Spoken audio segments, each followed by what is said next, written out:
Hi students, welcome to the class. आज हम करते हैं इलेक्ट्रोस्टैटिक्स का एक बहुत ही इंपॉर्टेंट टॉपिक इलेक्ट्रिक फ्लक्स। तो फ्लक्स की सबसे बेसिक सी डेफिनेशन क्या है? It is the total number of electric lines of force passing through a given surface. तो total number of electric lines of force, मान लेते हैं, ज्यूम करते हैं यहाँ से यहाँ इस डायरेक्शन में बहुत सारी इलेक्ट्रिक लाइंस ऑफ फोर्स हैं। तो फ्लक्स की हमें टोटल 3 डेफिनेशंस पढ़नी है, जिसमें सबसे इंपॉर्टेंट और सबसे बेसिक डेफिनेशन हम पढ़ रहे हैं total number of electric lines of force passing through a given surface. तो इस डायरेक्शन में बहुत सारी इलेक्ट्रिक लाइंस ऑफ फोर्स हैं, इधर से आ रही है और इस तरफ को जा रही है बहुत सारी इलेक्ट्रिक लाइंस ऑफ फोर्स। अब मेरे पास ये एक एरिया था, तो अगर जब बहुत सारी इलेक्ट्रिक लाइंस ऑफ फोर्स यहाँ पे जा रही है इस डायरेक्शन में, अगर मैं एरिया को रख देता हूँ लाइक दिस, तो सारी की सारी लाइंस या बहुत सारी लाइंस इस एरिया में से क्रॉस करके इधर की तरफ जा रही हैं, तो इसका मतलब इसमें से मैक्सिमम फ्लक्स पास कर रही है।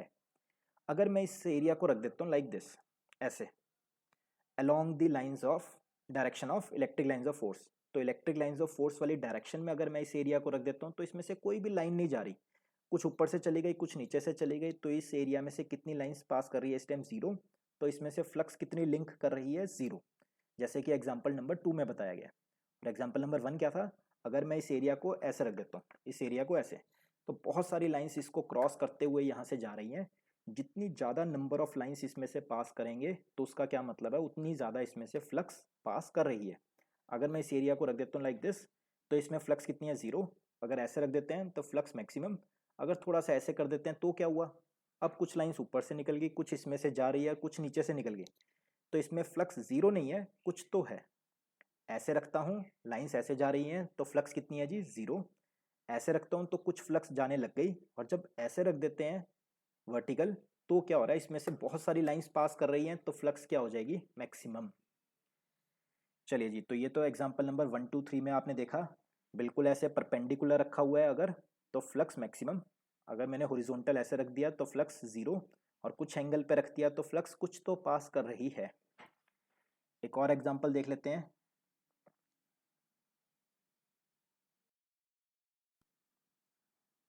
तो अभी हमने देखा फ्लक्स की बेसिक सी डेफिनेशन क्या होती है, total number of electric lines of force passing through a given surface. तो एक एरिया में से जितनी लाइंस पास करेंगी उसको क्या बोल देते हैं? Electric flux. फर्स्ट एग्जांपल क्या था? अगर मैं एरिया को ऐसे रख देता हूँ वर्टिकली, और यहाँ से बहुत सारी लाइंस जा रही है, तो इसमें से बहुत सारी लाइंस क्रॉस करते हुए जा रही है, तो इसमें से इस टाइम फ्लक्स कैसी है? मैक्सिमम। सेकेंड एग्जाम्पल में मैंने क्या किया, इसको, ये जो मैंने एरिया रखा, ये along the direction of electric lines of force रख दिया। अब इस सरफेस में से कोई भी लाइन पास नहीं कर रही, तो फ्लक्स कितनी है? जीरो। कोई लाइन ही नहीं पास कर रही, तो ये मिनिमम फ्लक्स। और अगर मैं इसको किसी एंगल पे रख देता हूँ, इसी एरिया को किसी एंगल पे रख देता हूँ, तो कुछ लाइन इसमें से पास कर रही है और कुछ नहीं कर रही, तो फ्लक्स मैक्सिमम से तो कम है और मिनिमम से ज़्यादा है, तो मतलब कुछ तो है, नॉन जीरो। एक और एग्जांपल लेते हैं। तो इलेक्ट्रिक फ्लक्स की सबसे बेसिक सी डेफिनेशन क्या है? जितनी ज़्यादा electric number of electric lines of force pass करेंगी उसको क्या बोल देते हैं? Electric flux. मान लेते हैं एक सर्कल है like this, first example, second example, third example. तो मैंने इस बार क्या किया, फर्स्ट एग्जांपल में इलेक्ट्रिक लाइंस ऑफ फोर्स ऐसे जा रही थी, तो इस सर्कल में से इलेक्ट्रिक लाइंस ऑफ फोर्स ऐसे पास कर रही हैं, तो बहुत सारी इलेक्ट्रिक लाइंस ऑफ फोर्स इसमें से क्रॉस करते हुए आगे जा रही है, तो फ्लक्स कैसी आ जाएगी? मैक्सिमम। बहुत सारी लाइंस पास कर रही हैं। अगर इलेक्ट्रिक लाइंस ऑफ फोर्स ऐसे है, तो इसमें से कोई भी लाइन पास नहीं कर रही, सर्कल का जो एरिया है, जो सरफेस है, उसी डायरेक्शन में इलेक्ट्रिक फील्ड लाइंस थी, तो फ्लक्स कितनी हो जाएगी? जीरो, यानी कि मिनिमम। अब मैंने किसी एंगल पे रख दिया, तो इसमें से कुछ लाइंस पास कर रही हैं और कुछ बाहर से निकल रही हैं, तो फ्लक्स होगी, जीरो तो नहीं है, मैक्सिमम भी नहीं है, मैक्सिमम से कम है और मिनिमम से ज़्यादा है, तो इसको क्या बोल देंगे? इलेक्ट्रिक फ्लक्स की definition, total number of lines passing through the area. उस एरिया में से जितनी लाइंस पास करेंगी उसको क्या बोल देते हैं? Electric flux. चलिए जी, तो एक छोटा सा एग्जांपल और करते हैं 3D के अंदर। मान लेते हैं मैंने एक रखा हुआ है क्यूब,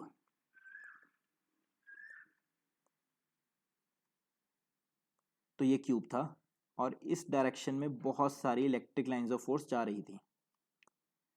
तो इस क्यूब में से कितनी सारी फ्लक्स लिंक कर रही है, बहुत सारी फ्लक्स लिंक कर रही है इस क्यूब के। ये देखिए ये वाला जो एरिया है इसमें कितनी लाइंस एंटर कर रही हैं, बहुत सारी लाइंस इसमें से एंटर कर रही है, ये देखिए लाइक दिस। एंड जो ये वाला एरिया है इसमें से कितनी सारी लाइंस पास कर रही हैं, बहुत सारी लाइंस एग्जिट भी कर रही हैं। तो इस क्यूब में बहुत सारी फ्लक्स अंदर भी जा रही है और बहुत सारी फ्लक्स बाहर भी निकल रही है इस क्यूब में से। चलिए जी नेक्स्ट टॉपिक है अब area as a vector quantity.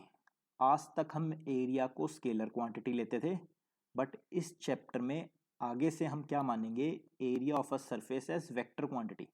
अब से हम किसी भी सरफेस का जो एरिया लेंगे वो वेक्टर क्वांटिटी लेंगे, मैग्नीट्यूड भी लेंगे, डायरेक्शन भी लेंगे, जिसकी डायरेक्शन हमेशा कहाँ होती है, आउटवर्ड नॉर्मल, बाहर की तरफ परपेंडिकुलर। बड़े ध्यान से समझना, जैसे कि एक एग्जांपल दे भी रखा है। मान लेते हैं एक रेक्टेंगल है, तो ये एक रेक्टेंगल है जिसकी लेंथ दे रखी थी L एंड ब्रेड्थ दे रखी है B और ये आपस में परपेंडिकुलर है। तो एरिया क्या होगा, एरिया होगा जी लेंथ इंटू ब्रेड्थ, लेकिन एरिया एक वेक्टर क्वांटिटी है तो इसकी डायरेक्शन क्या लेनी होती है, हमेशा आउटवर्ड नॉर्मल, बाहर की तरफ परपेंडिकुलर, इस सरफेस के परपेंडिकुलर बाहर की तरफ। आप देखिए अपनी, जैसे आपने कॉपी रखी हुई है उस कॉपी से परपेंडिकुलर देखना है आपने, जैसे आपने कॉपी से लेके आपकी आईज की तरफ जो डायरेक्शन है उसको कहते हैं आउटवर्ड नॉर्मल, बाहर की तरफ परपेंडिकुलर। तो एरिया की डायरेक्शन क्या होगी, length into breadth, magnitude and direction outward normal, n cap मैंने लगा दिया डायरेक्शन के लिए। एक बार फिर से देखिए, ये मान लेते हैं कोई सर्कल था, इस सर्कल का एरिया आज तक हम पढ़ते आ रहे हैं पाई आर स्क्वायर। डायरेक्शन क्या लेनी है, आउटवर्ड नॉर्मल, बाहर की तरफ परपेंडिकुलर, तो ये इस एरिया की डायरेक्शन होगी ए कैप। तो एरिया आज के बाद हम वेक्टर क्वांटिटी लेंगे, मैग्नीट्यूड भी होगी, डायरेक्शन भी होगी। कुछ बच्चे कहेंगे अगर ये सर्कल है जी, सर्कल का एरिया पाई आर स्क्वायर, तो डायरेक्शन बाहर की तरफ, तो ये वाली भी ले सकते हो आप और ये वाली भी ले सकते हो, ये भी बाहर है तो नीचे की तरफ भी ले सकते थे, ऊपर की तरफ भी ले सकते थे। तो मान लेते हैं जैसे कि एक क्यूब लेते हैं,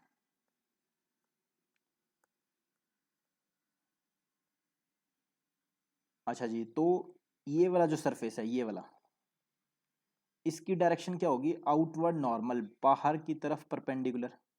ये जो नीचे वाला एरिया है, एक बार फिर से देखिए, मैंने क्या किया, एक क्यूब लेट किया,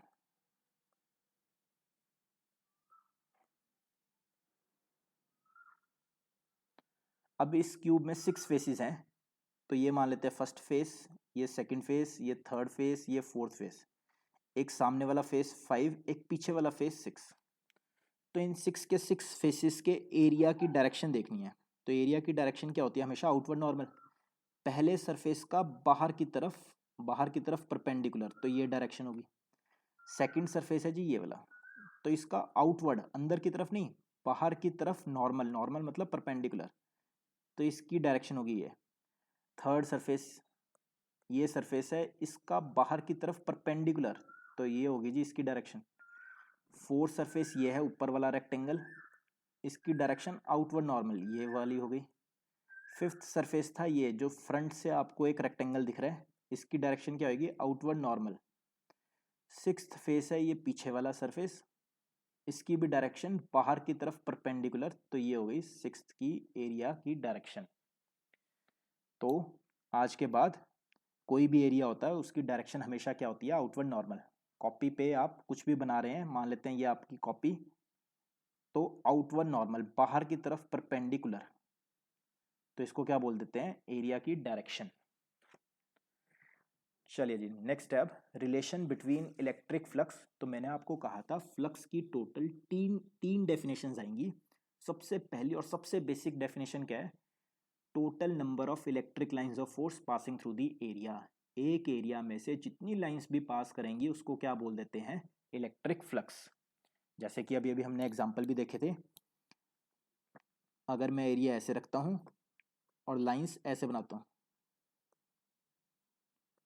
तो इसमें से बहुत सारी लाइंस पास कर रही है, तो फ्लक्स क्या है जी, मैक्सिमम। तो इस टाइम इसमें से मैक्सिमम फ्लक्स पास कर रही है। अगर एरिया ऐसे है और लाइंस भी अलोंग दी सरफेस है, अलोंग दी सरफेस, तो इसमें से कोई भी लाइन पास नहीं कर रही। 3D में अच्छे से इमेजिन करिए। और अगर कुछ ऐसे है तो इसमें से कुछ लाइंस पास कर रही हैं और बाकी सारी बाहर से चली गई, तो इसमें से फ्लक्स ठीक ठाक है, मैक्सिमम भी नहीं है लेकिन मिनिमम भी नहीं है। तो अब आती है फ्लक्स की सेकंड डेफिनेशन। फ्लक्स की सेकंड डेफिनेशन, तो electric flux through open surface area 2D, 2D यानी कि इसमें एग्जांपल लेंगे हम सर्कल का, रेक्टेंगल का, स्क्वायर का। 3D में हम एग्जांपल किसके लेंगे? स्फीयर, क्यूब, क्यूबॉइड, सिलेंडर, वो सारे 3D सरफेस है। तो अब 2D सरफेस में से इलेक्ट्रिक फ्लक्स क्या होगी? मान लेते हैं ये है जी हमारे पास कोई 2D सरफेस और ये है इलेक्ट्रिक फील्ड। तो कुछ लाइंस तो इसमें से पास कर रही है, तो फ्लक्स का सिंबल क्या होता है? फ्लक्स, इलेक्ट्रिक फ्लक्स का सिंबल ये होता है। एंड फॉर्मूला क्या होता है? Integration of E dot d S. D S क्या होता है? छोटा सा एरिया, ई डी एस। खोलने के बाद फॉर्मूला क्या बनेगा? Integration of E into D S into cos of angle between them. तो इलेक्ट्रिक फील्ड जहां होगी, छोटा सा area into angle between them. तो थीटा क्या होता है हमेशा? एक्यूट, ध्यान से देखना, 2D के अंदर थीटा क्या होता है हमेशा? Acute angle between electric field vector and area vector. DS क्या है? छोटा सा एरिया वेक्टर। एरिया की डायरेक्शन हमेशा हमें ऐसी लेनी है कि थीटा हमेशा एक्यूट बने इलेक्ट्रिक फील्ड के साथ। यानी कि इस एग्जांपल में अगर इलेक्ट्रिक फील्ड जैसे ये दे रखी है, इलेक्ट्रिक लाइंस ऑफ फोर्स, अब एरिया, इस सर्कल का एरिया की डायरेक्शन हमेशा क्या होती है? Outward normal. या तो ये होएगा बाहर की तरफ परपेंडिकुलर, या ये हो सकता था अंदर की तरफ परपेंडिकुलर, नीचे की तरफ परपेंडिकुलर या ऊपर की तरफ परपेंडिकुलर, है दोनों परपेंडिकुलर। लेकिन अगर हम नीचे वाला देखते हैं तो ये इलेक्ट्रिक फील्ड के साथ थीटा एंगल ऑब्ट्यूज बना रहा है, इसलिए ये रिजेक्ट कर दिया। तो हमेशा एंगल कौन सा लेना है? जो एरिया की डायरेक्शन हमेशा कैसी लेनी है? जो इलेक्ट्रिक फील्ड के साथ एक्यूट एंगल बनाए। इसीलिए हमने एरिया की डायरेक्शन ये बाहर वाली रख ली, अंदर वाली रिजेक्ट कर दी। तो एरिया की डायरेक्शन हमेशा क्या लेनी है? Outward normal. And electric field के साथ जो एक्यूट एंगल बना रहा हो वो वाला आउटवर्ड नॉर्मल लेना है, जो इलेक्ट्रिक फील्ड के साथ एक्यूट एंगल बना रहा हो। तो इफ अगर इलेक्ट्रिक फील्ड जो है is uniform along the area, या फिर थ्रू आउट द एरिया, अगर पूरे एरिया में जो इलेक्ट्रिक लाइंस ऑफ फोर्स जा रही है वो यूनिफॉर्म है, कांस्टेंट है, तो आप इंटीग्रेशन को हटा के ई, छोटा सा एरिया, छोटे से एरिया की इंटीग्रेशन करी तो बड़ा एरिया, ई ए इंटू कॉस थीटा भी लिख सकते हो। तो ई क्या है? इलेक्ट्रिक फील्ड दे रखी होगी, ए क्या है? एरिया, थीटा क्या है? इलेक्ट्रिक फील्ड और एरिया में एंगल, और थीटा हमेशा एक्यूट एंगल लेना है 2D सरफेस के लिए। थीटा हमेशा एक्यूट एंगल होगा between, acute angle between electric field intensity and area.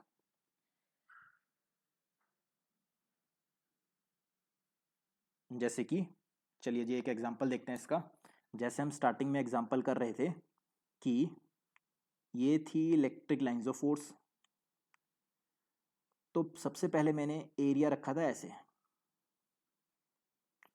इस इलेक्ट्रिक लाइंस ऑफ फोर्स के ठीक परपेंडिकुलर मैंने एरिया ऐसे रखा था। ये एग्जांपल 1 था। तो एग्जांपल 2 क्या था? ये थी जी इलेक्ट्रिक लाइंस ऑफ फोर्स, इसमें मैंने एरिया को लाइक दिस रख दिया था along the direction of electric lines of force. Third example में हमने क्या करा था?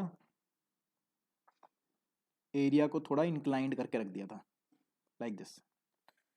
चलिए जी फर्स्ट एग्जांपल में तब मैंने कहा था, पहली डेफिनेशन क्या थी? Total number of electric lines of force. तो हाँ जी, इसमें से बहुत सारी लाइंस पास कर रही हैं, पहले एग्जांपल में बहुत सारी लाइंस इस एरिया में से पास कर रही हैं, तो फ्लक्स हाँ जी मैक्सिमम होगी। लेकिन अभी अभी हमने फ्लक्स का दूसरा फॉर्मूला भी पढ़ा था, ई ए कॉस थीटा। तो ई तो हर जगह बराबर है, तो E A area, cos of angle between them, area की डायरेक्शन बताइए क्या होती है हमेशा, आउटवर्ड नॉर्मल बाहर की तरफ, और वो ऐसा लेना है जो, तो इसका आउटवर्ड नॉर्मल क्या होता है, इसके परपेंडिकुलर, या तो ये ले सकते थे या तो ये ले सकते थे। तो हमें वो एरिया की डायरेक्शन लेनी है जो इलेक्ट्रिक फील्ड के साथ एक्यूट एंगल बनाए। तो ये इलेक्ट्रिक फील्ड थी, ये एरिया था, तो हमने डायरेक्शन क्या ली इन दोनों के बीच में, 0 डिग्री, ना कि 180। तो cos of 0 degree, cos 0 degree होता है 1, कॉस की मैक्सिमम वैल्यू 1 होती है और कब होती है 0 डिग्री पे। तो फॉर्मूले से भी क्या आ गया, फ्लक्स का एरिया फ्लक्स क्या आई, मैक्सिमम आई ई इंटू ए।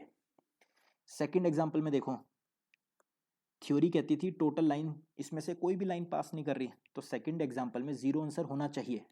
चलो फॉर्मूले से करते हैं, E into A into cos of angle between them. तो ई है जी यहाँ पे, ठीक है। ए एरिया, एरिया की डायरेक्शन क्या होती है, आउटवर्ड नॉर्मल, बाहर की तरफ परपेंडिकुलर।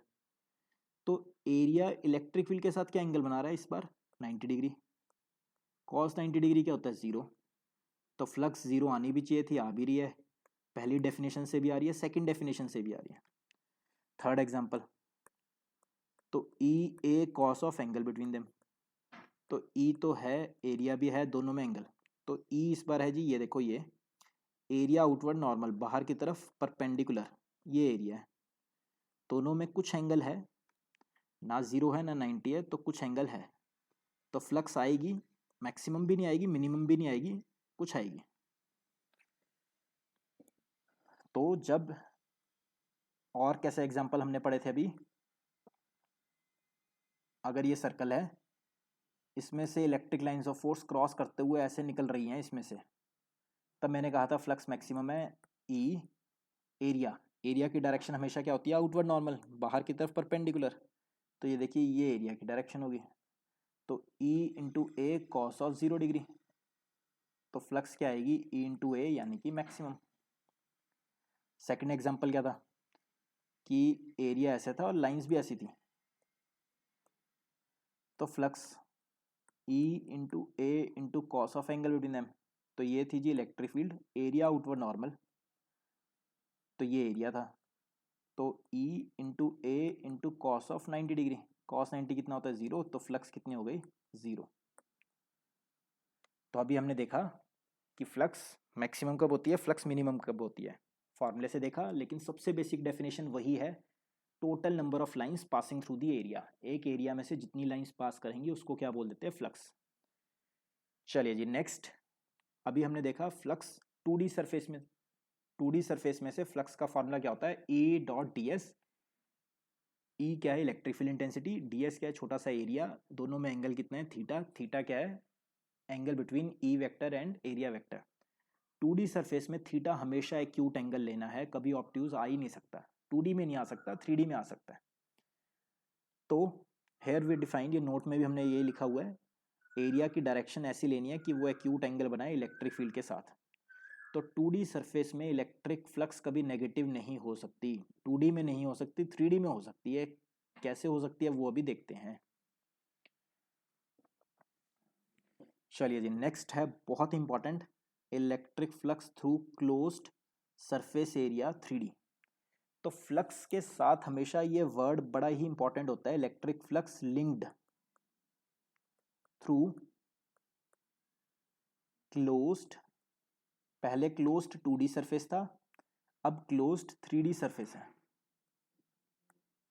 तो फ्लक्स हमेशा क्लोज्ड सरफेस से लिंक होती है, चाहे 2D में हो चाहे 3D में हो।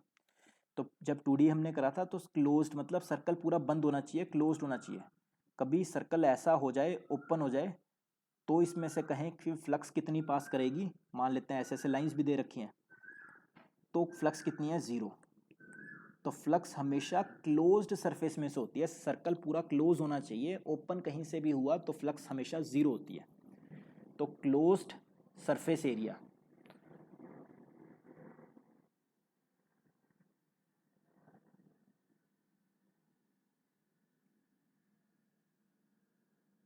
चलिए जी अब electric flux through closed surface area 3D लेना है। पिछली बार क्या लिया था हमने, 2D, ये ओपन नहीं है, क्लोज्ड है, क्लोज्ड सरफेस एरिया 2D। अब क्या ले रहे हैं, क्लोज्ड सरफेस एरिया 3D।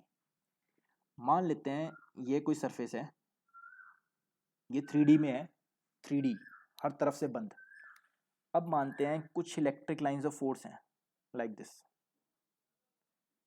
तो क्या इसमें से फ्लक्स जा रही है? हाँ जी, फ्लक्स तो जा रही है। फ्लक्स का मतलब क्या होता है? Total number of lines passing through the area. इस एरिया में से टोटल फ्लक्स तो पास कर रही है। अब तो इसका फॉर्मूला क्या होता है?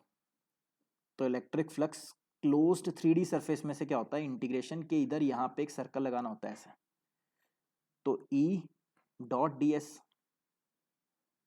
या फिर ओपन करके क्या बनेगा? Closed integral. इसको बोलते हैं, इस सिंबल को क्या बोलते हैं? Closed integral. डेट इज, ये तब लगाते हैं 3D के लिए, डेट इज एक ऐसा एरिया जो एनक्लोज्ड सम वॉल्यूम, जिसके अंदर कुछ वॉल्यूम ऑक्यूपाई हो रखी हो, जैसे कि क्यूबॉइड, क्यूबॉइड के अंदर वॉल्यूम होती है, क्यूब, क्यूब के अंदर वॉल्यूम होती है, स्फीयर, स्फीयर के अंदर वॉल्यूम होती है। तो ये क्लोज्ड इंटेग्रल सिर्फ 3D सरफेसिस के लिए लगाना होता है जो कुछ वॉल्यूम ऑक्यूपाई कर रहा हो। तो E vector as it is, छोटा सा एरिया एज इट इज, दोनों में एंगल थीटा। इस बार थीटा क्या लेना होता है? इलेक्ट्रिक फील्ड और एरिया में एंगल। इस बार ये थीटा एक्यूट और ऑब्ट्यूज कुछ मर्जी हो सकता है। जैसे कि अब देखना बहुत ध्यान से, तो स्टार्टिंग में मैंने क्या माना? जब फ्लक्स अंदर जा रही है तो ये जो एरिया था, इसमें इस पॉइंट पे अगर देखें तो इलेक्ट्रिक फील्ड हमेशा क्या होती थी? इलेक्ट्रिक लाइंस ऑफ फोर्स के टेंजेंट। तो ये जो लाइंस मैंने बनाई थी ये क्या थी? Electric lines of force.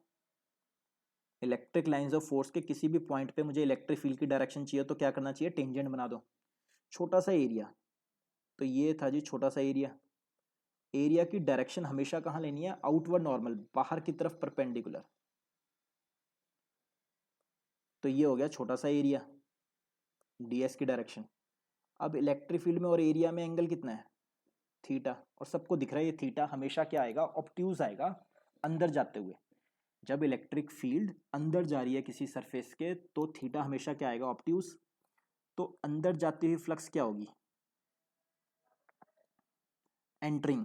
तो फ्लक्स जो एंटर कर रही है, ई into area into cos of angle between them. तो ये एंगल थीटा जो होगा पक्का ऑब्ट्यूज होगा हमेशा। तो ऑब्ट्यूज मतलब 90 से बड़ा। तो कॉस सेकंड क्वाड्रेंट में कैसा होता है? नेगेटिव। तो ये पूरी फ्लक्स कैसी आएगी? नेगेटिव। तो अंदर जाने वाली फ्लक्स हमेशा, हमेशा अंदर जाने वाली फ्लक्स नेगेटिव आती है। तो 3D सरफेस में जिसमें कुछ वॉल्यूम ऑक्यूपाई हो रहा हो, अंदर जाने वाली फ्लक्स हमेशा नेगेटिव आती है। अब बाहर जाने वाली फ्लक्स के ऊपर कमेंट करते हैं। चलिए जी, अब ये फ्लक्स जो इलेक्ट्रिक लाइंस ऑफ फोर्स बाहर निकल रही है, तो ये थी इलेक्ट्रिक फील्ड की डायरेक्शन। छोटा सा एरिया मान लेते हैं ये है। एरिया की डायरेक्शन हमेशा कहाँ होती है? आउटवर्ड नॉर्मल, बाहर की तरफ परपेंडिकुलर। तो ये हो गया छोटा सा एरिया की डायरेक्शन। ये हो गया इस बार दोनों में एंगल थीटा। और सबको दिख रहा है ये थीटा एंगल क्या है? एक्यूट है। तो बाहर जाती हुई वाली फ्लक्स कैसी होगी? Outgoing flux. E into area into cos of angle between them. तो थीटा क्या आएगा? गारंटेड है बाहर जाते हुए फ्लक्स में थीटा हमेशा एक्यूट होगा। कॉस ऑफ थीटा यानी फर्स्ट क्वाड्रेंट में थीटा कैसे होता है? कॉस थीटा की वैल्यू पॉजिटिव। तो बाहर जाने वाली फ्लक्स हमेशा पॉजिटिव होती है। आउटगोइंग फ्लक्स हमेशा पॉजिटिव, एंटरिंग फ्लक्स हमेशा नेगेटिव। अंदर जाने वाली फ्लक्स हमेशा नेगेटिव, बाहर निकलने वाली फ्लक्स हमेशा पॉजिटिव होती है 3D सरफेस के अंदर।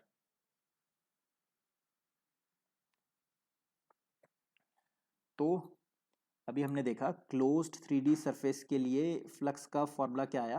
फ्लक्स को इस तरह से डिनोट करते हैं, इलेक्ट्रिक फ्लक्स। आगे जाके किसी चैप्टर में मैग्नेटिक फ्लक्स भी आएगी। आज हम पढ़ रहे हैं इलेक्ट्रिक फ्लक्स। इलेक्ट्रिक फ्लक्स का फॉर्मूला क्या है? E dot d S, closed integral of E d S. इस सिंबल का क्या मतलब होता है?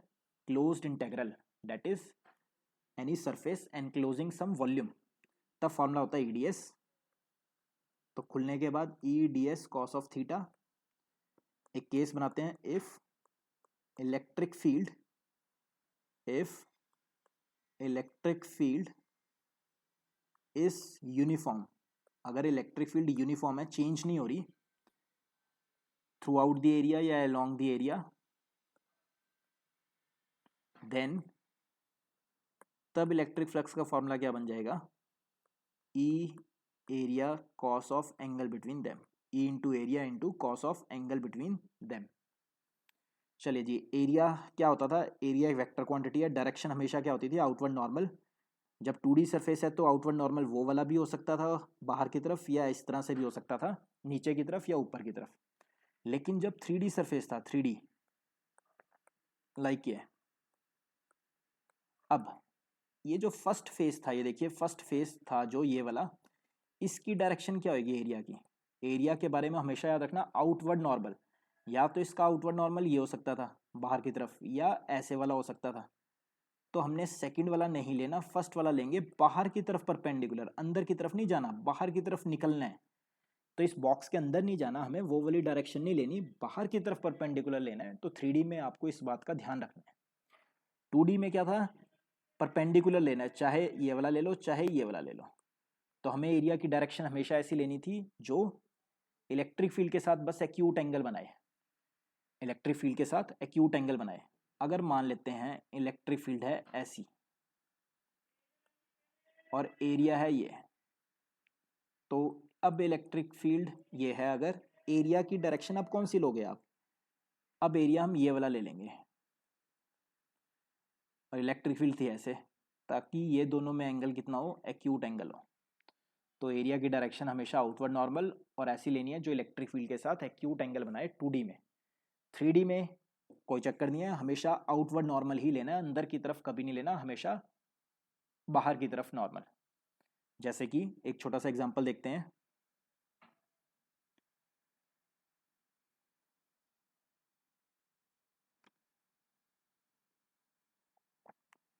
तो मान लेते हैं ये एक क्यूब था,